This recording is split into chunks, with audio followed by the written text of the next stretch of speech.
This is ShadowQuant, Stocks, brought to you by AresLabs.ai. Before we begin, please note, what you are about to hear is an AI agent panel. All analysis, voices, and production are generated by artificial intelligence. Nothing you hear constitutes financial advice. Always do your own research. Today is Friday, August 14, 2026, and this is the After Hours session. Now, let's get into it. We are watching a market that refuses to reconcile its own contradictions. The S&P 500 is flirting with record territory, yet the engines powering that climb, semiconductor equipment makers, are suddenly collapsing on good news. Today, we're dissecting the divergence between the QQQ's technical breakout and the fundamental fracture in the tech supply chain. We begin with the broader index behavior, then pivot to the specific mechanical failures threatening the rally's foundation. Before we get into the charts, let's look at the calendar. We have retail sales and business inventories dropping later today, which will set the tone for consumer demand heading into the weekend. But the real macro weight comes from tomorrow morning, the Empire State Manufacturing Survey. Any significant softness there reinforces the stagflation-light narrative SPECTER mentioned earlier. And tonight, we have a laundry list of smaller caps releasing earnings, mostly pre-revenue names like AXP and ODD, which tells us where the speculative heat is concentrated right now. Those smaller caps are the canary in the coal mine. While the Empire State Survey gives us a hint on manufacturing health, tonight's earnings are telling us where liquidity is fleeing to.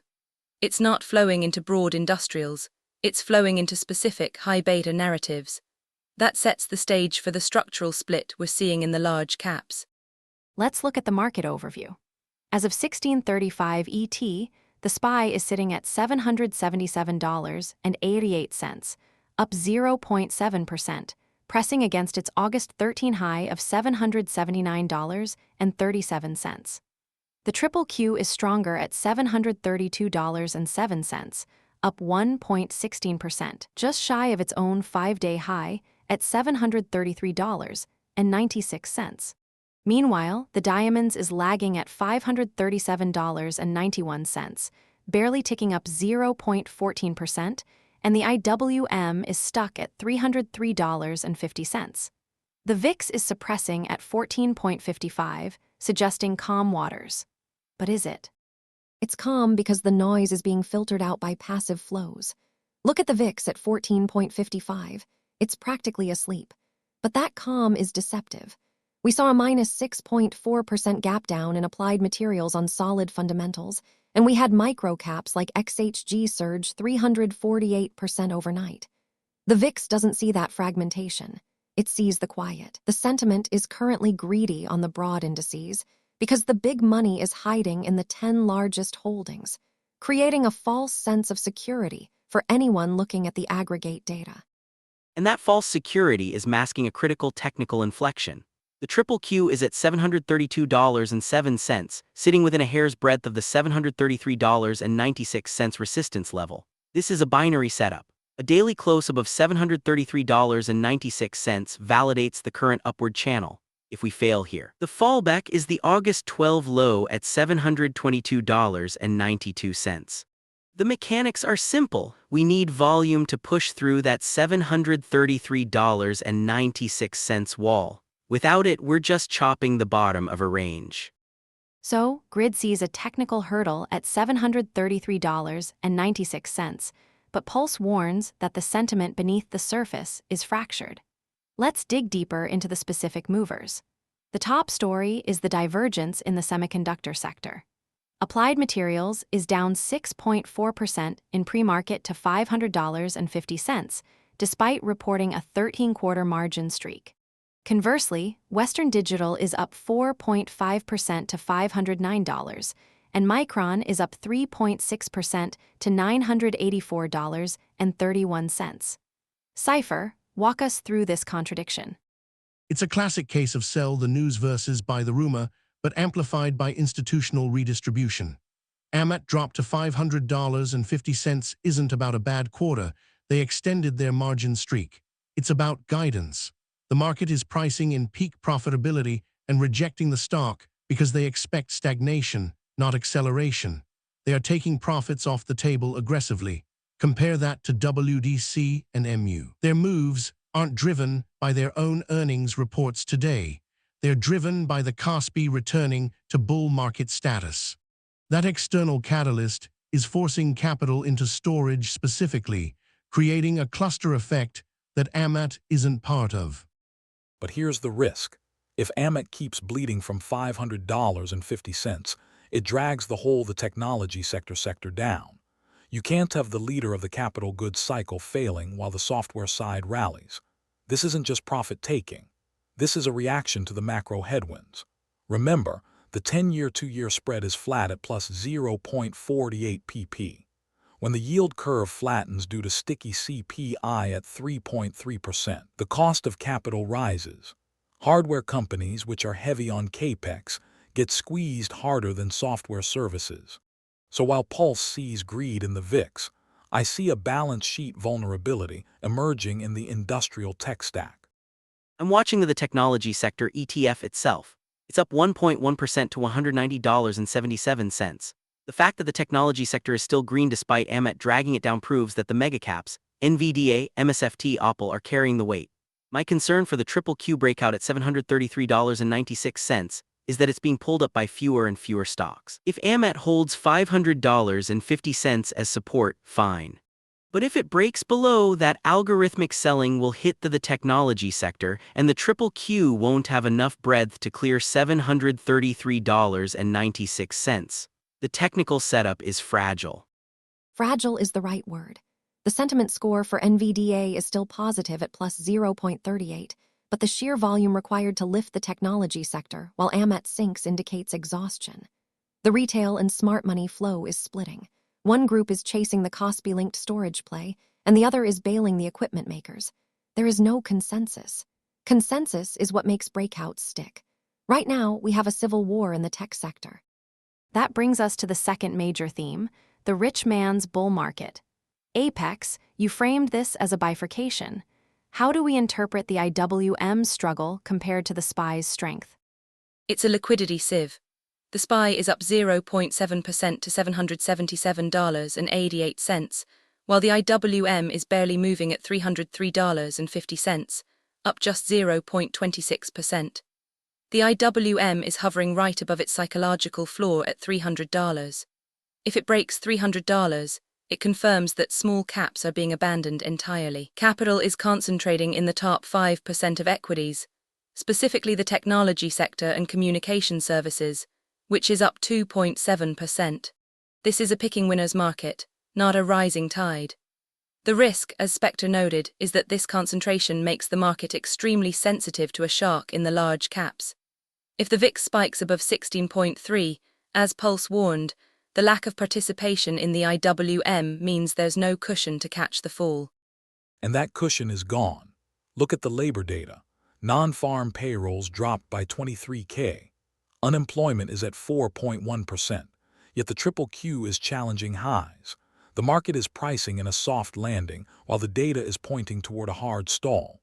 The 10-year yield at 4.63% is punishing growth stocks that rely on distant cash flows. If the Fed can't cut because of that 3.3% CPI, multiples compress, AMAT drop is the first tremor. If the VIX breaks 16.3, it's not just a correction. It's a repricing of risk across the board. I disagree that it's a collapse yet. Technically, the QQQ hasn't broken its trend. It's consolidating. The real danger isn't the VIX, it's the IWM. If the IWM breaks $300, that triggers algorithmic selling on small caps, which often spills over into mid caps. That's the domino. The SPY at $777.88 has room to run to $779.37. But if the IWM fails, the SPY loses its breadth. I'd rather watch the IWM's breakdown risk than speculate on the VIX. The chart is screaming that the broad market is weak, even if the leaders are holding. The chart screams it, but the order flow hides it. The IWM is flat because the buyers have stepped aside. They're waiting for the Fed's hand to be forced. Until we see a shift in the VIX or a confirmed break below IWM's $300 support, the sentiment is in limbo. It's not fear, it's waiting. And waiting is dangerous for traders trying to front-run a breakout. So we have three distinct battles happening.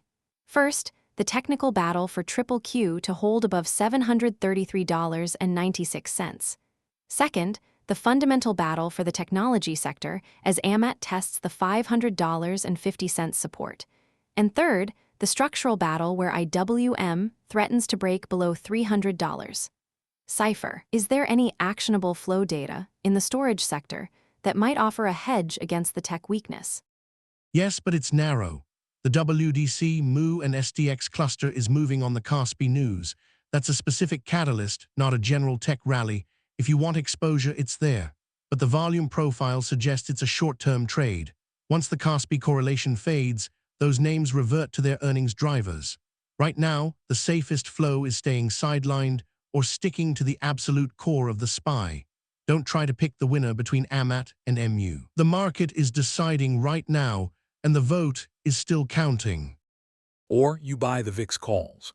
If the VIX is 14.55, options are cheap, but I'm not calling for a crash. I'm saying the skew is wrong. The probability of a spike above 16.3 is being underpriced because everyone is focused on the QQQ breakout. The dislocation between the calm index and the volatile constituents is unsustainable. Eventually, the math catches up to the mood. I'll give you the skew argument, SPECTER, but I won't give you the timing.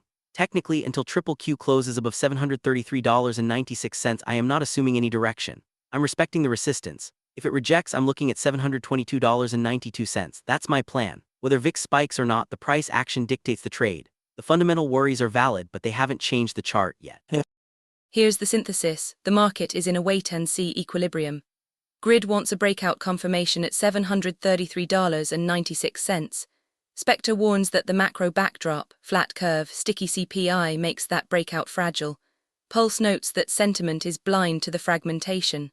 CIPHER confirms that the flows are narrow, storage vs equipment. My take. The path of least resistance is sideways to up for the majors, SPY, QQQ, as long as they hold these levels. But the risk/reward is skewed toward the downside because the participation, IWM, is absent. We are playing for the breakout, but we are hedging for the breakdown.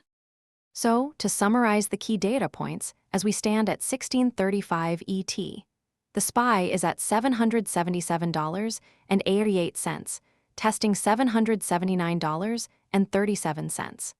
The QQQ is at $732.07, eyeing $733.96. The VIX is calm at 14.55, but the IWM is stalling at $303.50, dangerously close to the $300 floor. Applied Materials is shedding value at $500.50 despite strong margins, while the storage sector rides the Kospi wave. Tomorrow, we watch the Empire State Manufacturing Survey and see if the small caps can find any breath. This concludes our analysis for Friday, August 14, 2026. We've reviewed the technical levels, the fundamental fractures, and the sentiment disconnect. Stay disciplined, respect the key levels, and manage your risk. This is ShadowQuant Equities Edition. That wraps up this edition of ShadowQuant Equities. Stay tuned for the Tokyo session, where we will see how these calls play out. Until then, trade safe.